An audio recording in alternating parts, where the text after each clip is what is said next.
So, a couple of weeks ago, I asked you guys to vote on what video you'd like to see next. You had the choice between fanfiction and science, and being the bunch of adorable nerds that we are on the internet, science won with over 5,000 votes! Science might not be winning many battles in the world right now, but it did win this one. Personally, I am really proud of you because I freaking love science, and most of my evenings are secretly spent watching documentaries and reading science books, so I no longer have to be ashamed of that. So I searched far and wide for my next topic. It had to be something new, something exciting, something different, and then it hit me.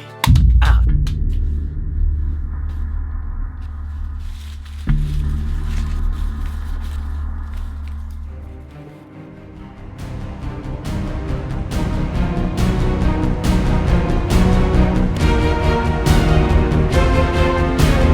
Memes! What we all know as memes are literally everywhere. They're on my phone, they're in my house, they're in the film I made.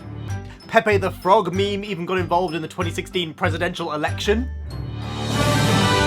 And everybody wants to be the queen of memes, but what people don't know is that meme is actually a scientific term, meaning an element of culture or system of behavior passed from one individual to another by imitation or other non-genetic means. Basically, a meme is just a thing in your brain that spreads to another person's brain, like music or theories or sayings or fashions or different ways to make pots or houses or stuff. And the thing is, whilst us current internet people might feel like we created and own and popularized memes, they actually were created kind of a long time before most of us were born.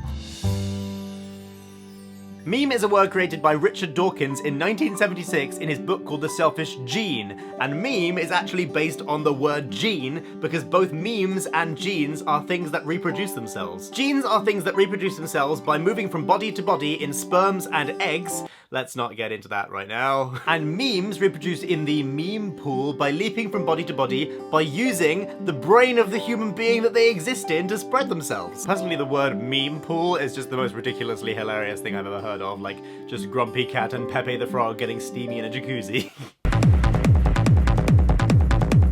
So the idea is that memes use you to replicate themselves, and depending on how good they are at using you to replicate themselves, determines how dank that meme is.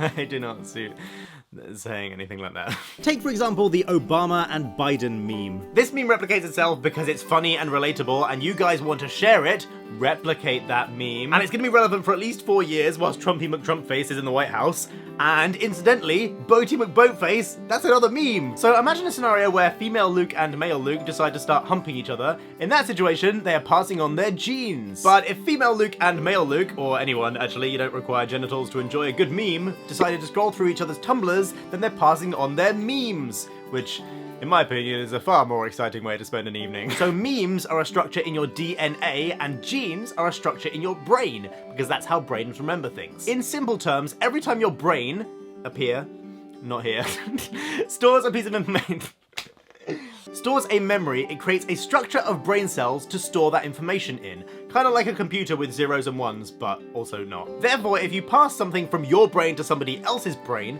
then they get the same structure in their brain, meaning that structure, or that meme, has reproduced itself just like DNA does. So right now, if you are remembering my face, then there is a Luke-shaped meme going on inside your brain, which means I have fulfilled my lifelong dream to become a meme. And literally inside my brain right now, there is a brain structure for the how about that girl, and dabbing, and Harambe.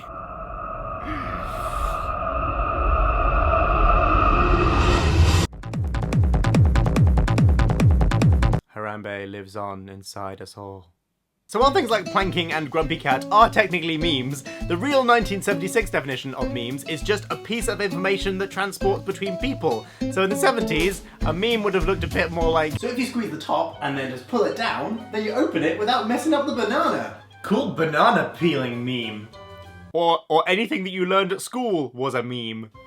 And so that is Pythagoras' theorem. It's a pretty dank meme you got there, miss. Even religion is technically a meme. In the name of the Father, the Son, and the Holy Meme, Amen. And the Holy Meme, Amen. The idea that a man came to Earth to save everybody from their sins is an idea that was passed from generation to generation, which means that Jesus was a meme.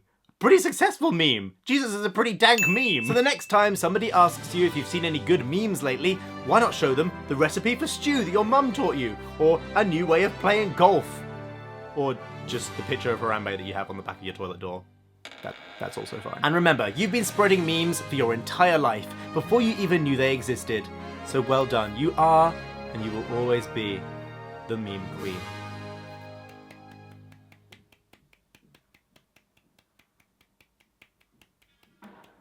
It's getting on too long now, isn't it? I can carry on.